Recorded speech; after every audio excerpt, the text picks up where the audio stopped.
এই পাগল মনে কৃষি বোঝে, যে পাগল মনের সাথেই থাকে সারাদিন কৃষি কৃষি কৃষি, সেই মানুষটা কিভাবে ঘরে বসে থাকে?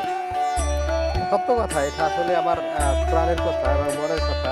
আমি যখনই সময় পাই তখনই ছুটে আসি আসলে এভাবে মাঠ প্রান্ত থেকে এক প্রান্ত থেকে অন্য প্রান্তে।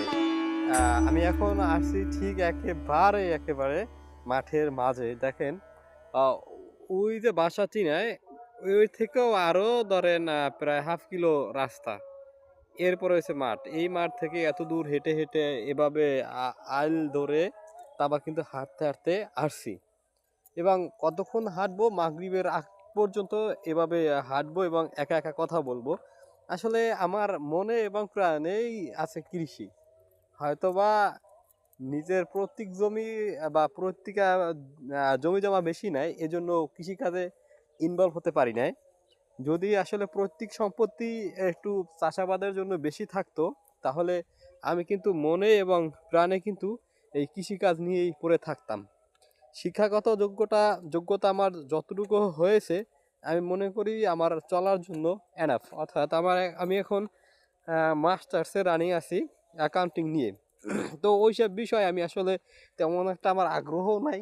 আগ্রহটা কেন জানি না, আমার এই কৃষির প্রতি জমে আছে। কিসের জন্য আছে তাও জানি না।